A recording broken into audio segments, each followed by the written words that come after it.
नमस्कार, जनता टीवी देख रहे हैं आप। आपके साथ मैं हूं अंजलि भंडारी और बात करेंगे देवभूमि की। तो उत्तराखंड के सीएम पुष्कर सिंह धामी दिल्ली से रवाना। उत्तराखंड सदन से अब सीएम धामी जो हैं वो पर दौरान आलाकमान केंद्रीय मंत्रियों से उन्होंने मुलाकात की। पीएम, गृह मंत्री, रक्षा मंत्री और वित्त मंत्री से उन्होंने मुलाकात की। केंद्रीय पशुपालन मंत्री से भी मुलाकात की। राष्ट्रीय अध्यक्ष जेपी नड्डा से भी उन्होंने मुलाकात की है। तो उत्तराखंड कि सीएम धामी दिल्ली से अब रवाना हो चुके हैं। दिल्ली का उनका दौरा खत्म हो चुका है। उत्तराखंड सदन में रवाना हुए हैं उत्तराखंड सदन से। तो बता दें आपको, पीएम, गृह मंत्री, रक्षा मंत्री से मुलाकात की और काफी महत्वपूर्ण उनका ये दौरा जो है वो दिल्ली का रहा।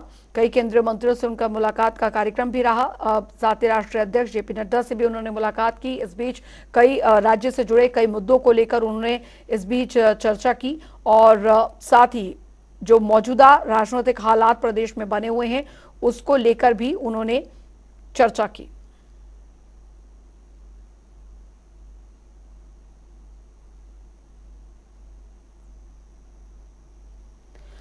तो बता दें आपको, क्योंकि कैबिनेट विस्तार को लेकर भी चर्चाएं जो हैं वो काफी ज्यादा चल रही हैं और इस बीच अब कयास यहां पर यही लगाए जा रहे हैं। तो उत्तराखंड सदन से रवाना हुए सीएम धामी और फिलहाल जानकारी आपको दे दें, पीएम, गृह मंत्री से भी उन्होंने मुलाकात की है। केंद्रीय पशुपालन मंत्री से भी उन्होंने मुलाकात की है। इस दौरान इस मुलाकात में अब कई मायने जो हैं वो निकाले जा रहे हैं कि इस मुलाकात में जाहिर तौर पर कैबिनेट विस्तार को लेकर भी शीर्ष नेतृत्व से कई दौर की चर्चाएं जो हैं वो चली हैं। और हालांकि अब इस पूरी मुलाकात में क्या कुछ निकलकर सामने आता है ये भी देखना यहाँ पर होगा, क्योंकि मौजूदा दौर में अभी यूसीसी को लेकर भी काफी ज्यादा चर्चाएं जो है उत्तराखंड में चली आ रही हैं।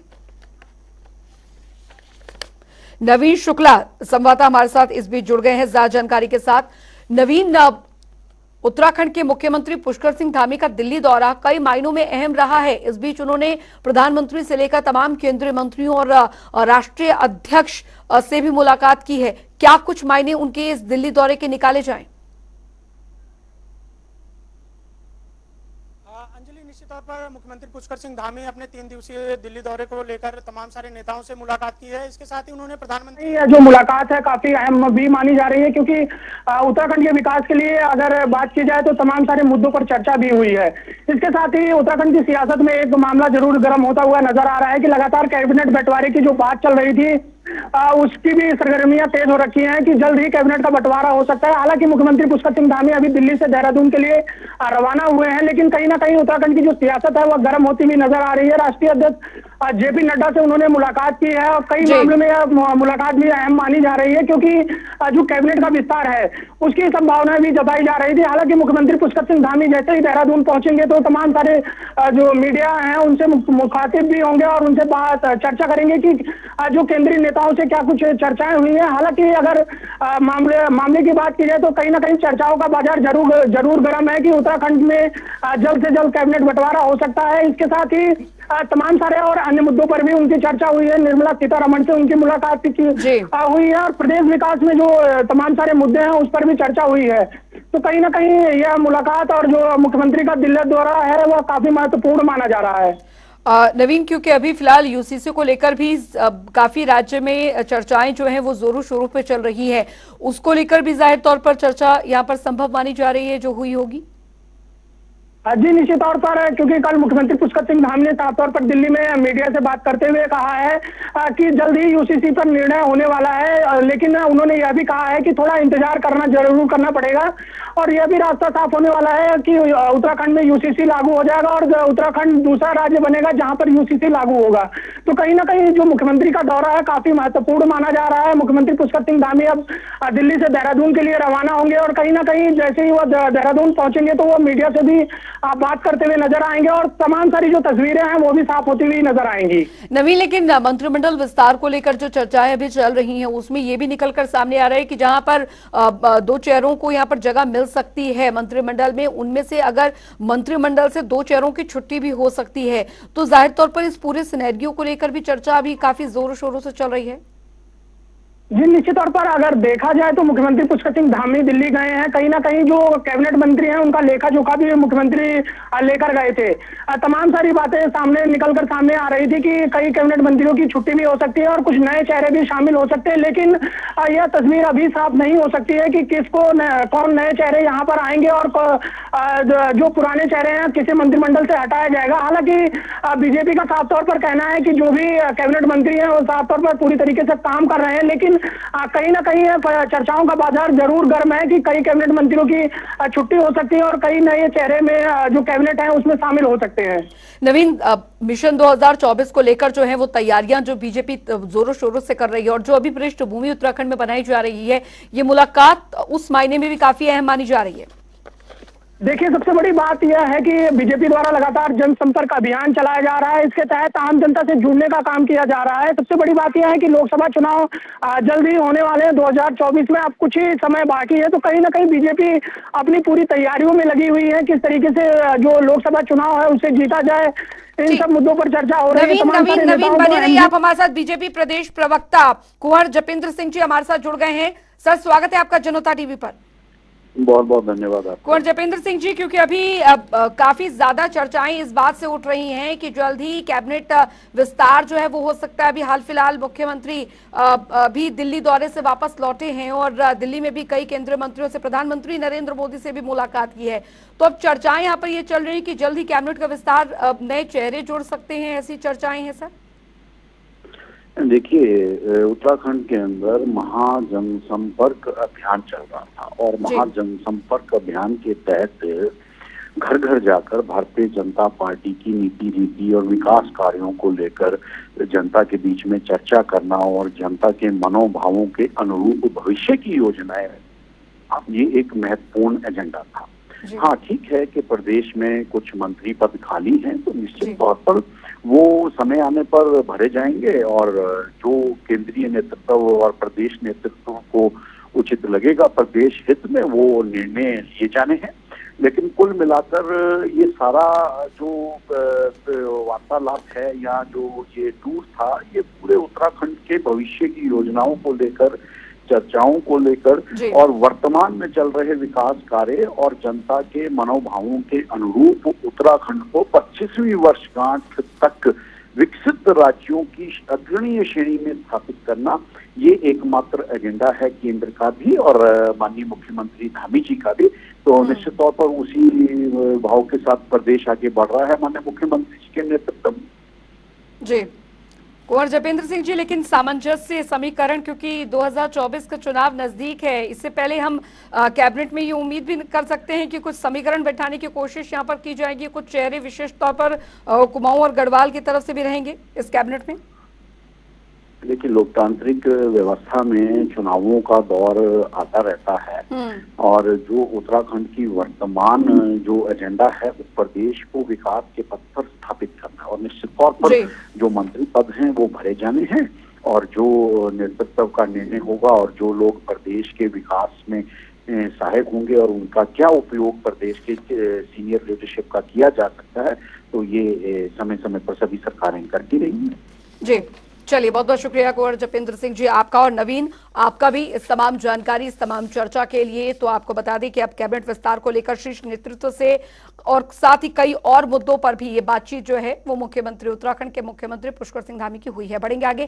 कैबिनेट मंत्री प्रेमचंद अग्रवाल मंगलवार को रामनगर पहुंचे, जहां पर उन्होंने प्रधानमंत्री आवास योजना के तहत बन रहे फ्लैट्स का जायजा भी लिया। बता दें कि यहाँ पर उम्मीदपुर में इस योजना के तहत 31 करोड़ 68 लाख की लागत से 528 फ्लैट्स बनाए जा रहे हैं। मंत्री प्रेमचंद अग्रवाल ने बताया कि ये फ्लैट्स यहां सितंबर 2024 में बनकर तैयार हो जाएंगे।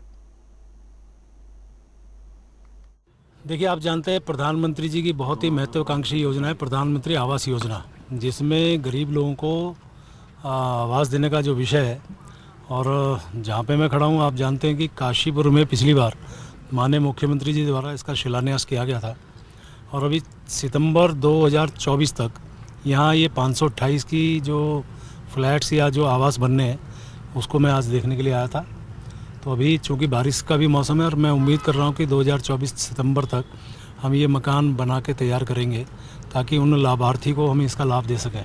साथ में ये भी है कि उससे पहले हम आवंटन की प्रक्रिया भी शुरू करेंगे। कुछ क्षेत्रों में हमारे यहाँ जब जिस प्रकार से पूरे प्रदेश भर में जो हमारे आवास प्रधानमंत्री आवास बनने थे, शायद आपको जानकारी हो कि मेरे मंत्री बनने के बाद सब पे बड़ी गति से काम शुरू हुआ है और ये भी उसी योजना का एक अंतर्गत ये काम यहाँ शुरू हो रहा है। और मुझे अच्छा लगता है कि अनेकों जगह हम लोगों ने उनको आवास दिए भी हैं। जो इस प्रकार की योजना है जैसे जैसे आगे बढ़ेगी हम उन पे लाभार्थियों को आवास देंगे। जिस प्रकार से माननीय मुख्यमंत्री जी ने अपने चुनाव लड़ने से पहले एक जनता को एक वायदा किया था कि हम यदि सत्ता में आए तो हम अपना समान नागरिक आचार संहिता प्रदेश में लागू करेंगे। जनता ने आवाम ने हमें मैंडेट दिया। पहली कैबिनेट हुई थी, सौभाग्य से मैं उस कैबिनेट का हिस्सा था। एक मात्र एजेंडा हमने उसमें पास किया और कहा कि हम समान नागरिक आचार संहिता की एक कमेटी बनाएंगे। एक साल बहुत मेहनत करने के बाद, अनेकों जगह बैठकें करने के बाद, तमाम स्टेक होल्डर्स से बात करने के बाद, जितनी भी संस्थाएं हैं, जितने भी राजनीतिक दल हैं, जितने अन्य लोग हैं, यहाँ कुमायूं में भी, गढ़वाल में भी, दिल्ली में भी अनेकों बैठकें करने के बाद, विदेश में भी जहाँ इस प्रकार की कानून है उनका भी अध्ययन करने के बाद विशेषज्ञ जो समिति बनी थी उसने अपना अंतिम रूप ड्राफ्ट बना लिया है। उधर हरिद्वार में आज भी एक और किस्सा देखने को मिला है, जहां पर दरअसल कांगड़ा घाट पर दो कांवड़ियों के स्नान करते समय गंगा नदी में वो बह गए और वहीं घटना पर मौके पर मौजूद एसडीआरएफ किसान जवानों ने यहां पर तुरंत ही नदी में छलांग लगाकर दोनों कांवड़ियों को सकुशल नदी के किनारे लाकर उनका जीवन सुरक्षित किया।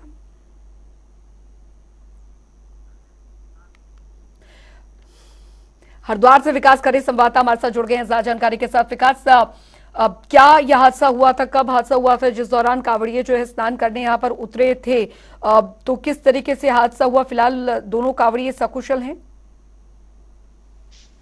अंजलि, मैं आपको बताना चाहूंगा, हरिद्वार में कल से जो कुछ प्रतिबंध शुरू हो गया था, उसको देखते लगातार जो काफी बच्चे हरिद्वार पहुंच रहे, कल से अगर हाथ से निकल जिससे जो कांवड़िए हरिद्वार पहुंचे, कल गंगा माता की डुबकी लगाते और डुबकी लगाने के बाद ही जो हमने पवित्र मां गंगा का जल लेकर हमने घर को रवाना होते हैं। हालांकि इनमें से जो है 4 कांवड़िए कल जो मां गंगा में स्नान कर रहे थे, तो जो स्नान करते हुए गंगा जी के तेज बहाव में वो फंस गए थे, जिसको देखते हुए जन जो पुलिस लगातार वहां पर घाट जो है मुस्तैदी के साथ बनी हुई है, तो देखते उनको लगातार जो है कहीं ना कहीं जो पैनी नजरें गंगा घाटों पर उन पर थी। तो ऐसा में जो सभी जो कांवड़िए सभी को सकुशल जो है जल पुलिस के द्वारा बचा जाएगा। हालांकि डीजीपी अशोक कुमार ने भी साफ तौर पर जिन सिपाही ने जो कांवड़ियों को बचा उनको साफ तौर पर जो है छुटकारा नहीं दी है, तो कहीं ना कहीं इसको लेकर जो है जल पुलिस पूरी तरह से मुस्तैद दिखाई दे रही है। हालांकि आज हम सुबह की बात करें तो आज भी जो 4 कांवड़िए जो है गंगा नदी के बीच टापू को फंस गए थे, उनको भी जो सकुशल चारों कांवड़िए का रेस्क्यू जो है जल पुलिस के द्वारा किया गया। तो ऐसे में जो है कहीं ना कहीं जो जल पुलिस है, उत्तराखंड जो पुलिस है पूरी तरह से बेवजूद के जो है कहीं ना कहीं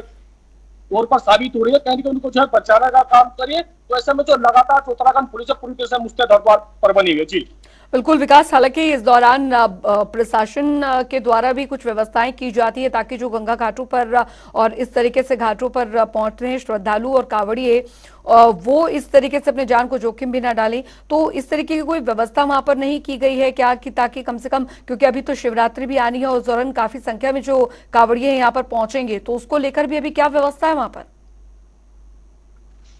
अंजिल, देखिए मैं आपको बताना चाहूंगा, हरिद्वार उत्तराखंड पुलिस के द्वारा जो है चाचों की व्यवस्था की है। गंगा के जो तमाम घाट है वहां पर जो है जल पुलिस को तैनात किया गया है। हालांकि बोट के साथ जो है कई टीम वहां पर जो है मुस्तैद की गई है। इसको देखते हुए उत्तराखंड पुलिस लगातार अनाउंसमेंट भी करे ताकि जो शिवभक्त हरिद्वार पहुंच रहे हैं वो गंगा जी के तेज वहां में जो है स्नान ना करे, कहीं न कहीं वहां जाने से बचे। लेकिन बावजूद इसके जो है कांवड़िए अपनी मनमानी करता है और यही मनमानी का पूरी साफ तौर पर देखा जा सकता है। जिससे जो कल जो कांवड़ी जो शिव भक्त जो गंगा जी के तेज वहां जो फंस गए थे, तो कहीं न कहीं बेवजूद के तौर पर जो उत्तराखंड पुलिस साबित हो रही है उनको बचाने का काम करे। और लगातार उत्तराखंड पुलिस मौके पर जो जमीन स्तर पर वहां पर मुस्तैद है, लगातार अनाउंसमेंट भी किए जा रहे हैं अंजलि, कि कोई भी गंगा जी के जो तेज बहाव में वहां पर जो गंगा में स्नान ना करे। हालांकि जो घाट जो बना गया है, जो एंगल है, एंगल से धीरे है, लेकिन कुछ कांवड़िए जो शरारती तत्व है वो एंगल के बाहर जो है गंगा में स्नान करते हैं और जिससे जो है तेज बहाव में बह जाते हैं। तो उसको ही देखते हुए लगातार अनाउंसमेंट पुलिस करे, कहीं ना कहीं मुस्तैदी के साथ वहां पर फिलहाल बनी हुई है। चलिए, बहुत बहुत शुक्रिया विकास इस तमाम जानकारी के लिए।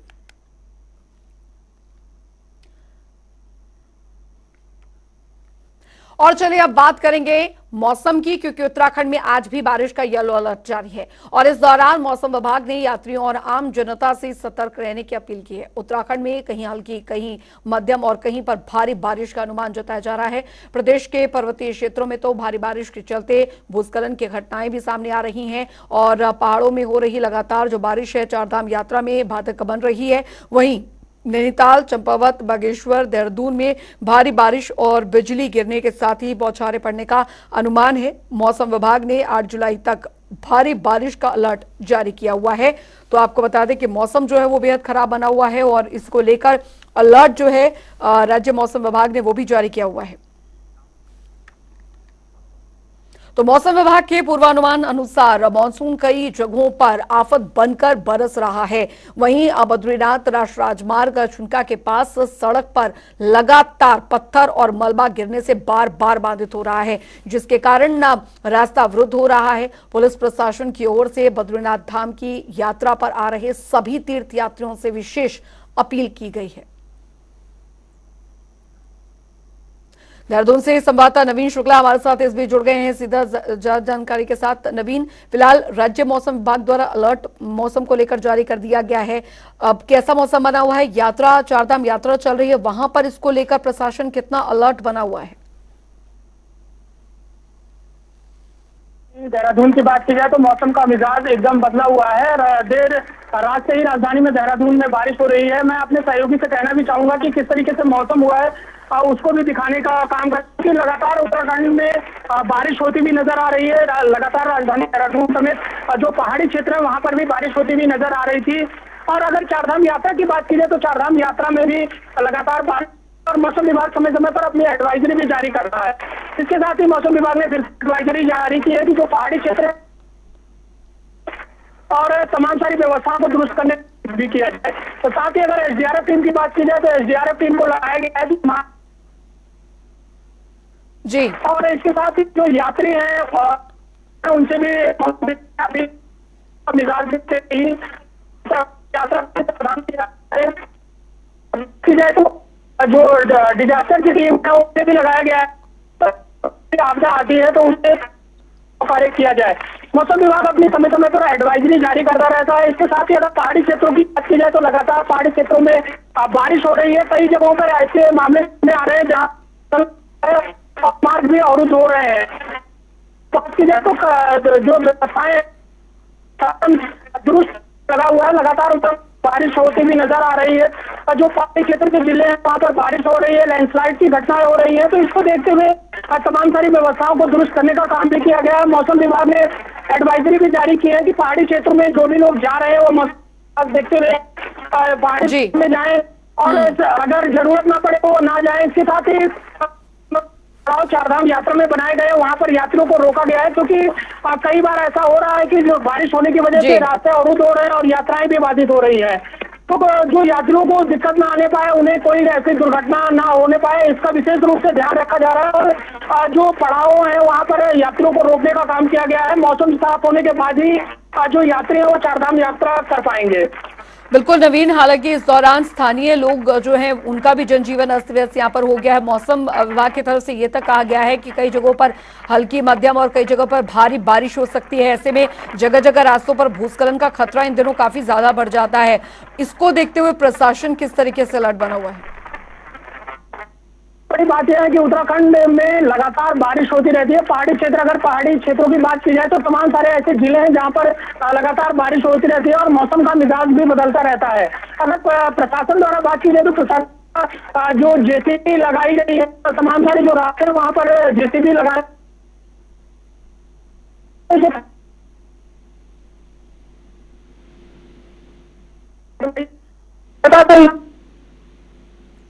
चलिए, लगता है संपर्क टूट गया है। बहुत बहुत शुक्रिया नवीन इस तमाम जानकारी के लिए। तो मौसम जो है बेहद खराब बना हुआ है। देहरादून में भी लगातार बारिश जो है हो रही है। रास्तों पर आप देख सकते हैं, चारधाम वाले रास्तों पर भी किस तरीके से जो लैंडस्लाइड है वो हो रही है। प्रशासन पूरी तरीके से सतर्क बना हुआ है। इस दौरान यात्रियों से भी अपील की जा रही है कि बारिश में कम से कम चारधाम यात्रा जो है वो अभी करने से बचें।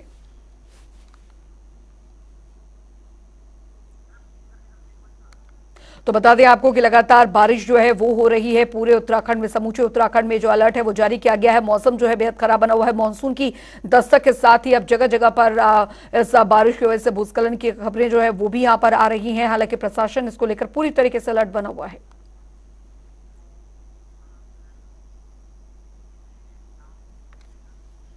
बढ़ेंगे आगे। उधर कुमाऊं मंडल ने करीब 600 पुलिस कर्मियों को कावड़ ड्यूटी में हरिद्वार भेजा है, जिसके बाद अब कुमाऊं मंडल में पुलिस व्यवस्था चरमरा गई है। दरअसल पुलिस मुख्यालय ने कावड़ ड्यूटी के लिए कुमाऊं मंडल से पुलिस की डिमांड की थी, जिसके बाद कुमाऊं मंडल के सभी 6 जिलों में 600 पुलिस कर्मचारियों को हरिद्वार भेजा गया है, जिसमें 500 कांस्टेबल, 75 उप निरीक्षक और 15 निरीक्षक और 10 महिला उप निरीक्षक शामिल हैं। वहीं इस पर आईजी कुमाऊं द्वारा ये कहा बताया गया है कि पुलिस कर्मियों को कावड़ ड्यूटी में भेजा गया है। पुलिस कर्मचारियों के कावड़ ड्यूटी पर भेजने से सबसे ज्यादा जो असर है वो ट्रैफिक व्यवस्था पर पड़ा है, लेकिन इसके लिए कार्यालय में तैनात पुलिस कर्मचारियों को फील्ड में तैनात कर यहाँ पर किया गया है, जिससे कि व्यवस्थाओं को ठीक किया जा सके। ये हमारी लगभग जो है कुमाऊं मंडल से जो गढ़वाल मंडल को जो है 600 के करीब फोर्स गई है, जिसमें 500 के करीब कांस्टेबल है, 100 जो है अधिकारी है विभिन्न रैंक के।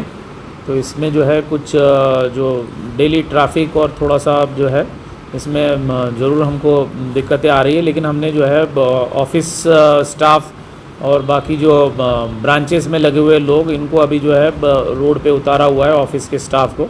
तो इससे इस तरह या होमगार्ड, पीआरडी, इनसे हम जो है आपूर्ति करा के इनको सही कर रहे हैं। और जल्दी जो है हमारे 1500 के करीब जो है हमारे सिपाही, जिनकी जो है अभी ट्रेनिंग चल रही है, वो भी अभी फील्ड में जल्दी आ जाएंगे। तो ये कमी की जो है पूर्तता हो जाएगी हमारी। उधर देहरादून दून मेडिकल कॉलेज के हालात बेहद खराब हैं। दून मेडिकल कॉलेज में अल्ट्रासाउंड को लेकर एक बार फिर से मारामारी हो रही है। दरअसल ओपीडी में तैनात रेडियोलॉजिस्ट डॉक्टर एसपी कुंडियाल चोट लगने के कारण छुट्टी पर हैं, जिसके चलते ओपीडी में 2 दिनों से अल्ट्रासाउंड पूरी तरह से ठप पड़ा है। वहीं इसके लिए कॉलेज प्रशासन के पास कोई भी वैकल्पिक व्यवस्था नहीं है। बता दें कि दून मेडिकल कॉलेज में काफी लंबे समय से रेडियोलॉजिस्ट की कमी देखी गई है। बावजूद इसके इस समस्या का कोई भी समाधान नहीं निकाला जा रहा।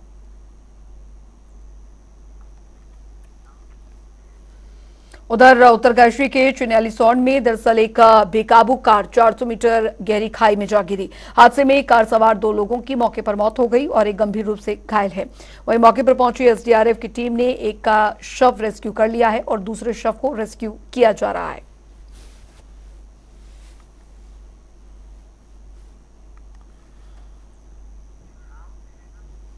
उधर देहरादून के पटेल नगर क्षेत्र में दरअसल लोक निर्माण विभाग की टीम के साथ ठेकेदार समेत कुछ लोगों ने मारपीट की। दरअसल निर्माण विभाग की सड़क पर अवैध रूप से बने चैम्बर को हटाने गई थी, जिस पर कि ठेकेदार और अन्य कर्मचारियों ने टीम के साथ अभद्रता की, जिसका टीम की तरफ से विरोध करने पर उनके साथ मारपीट की गई।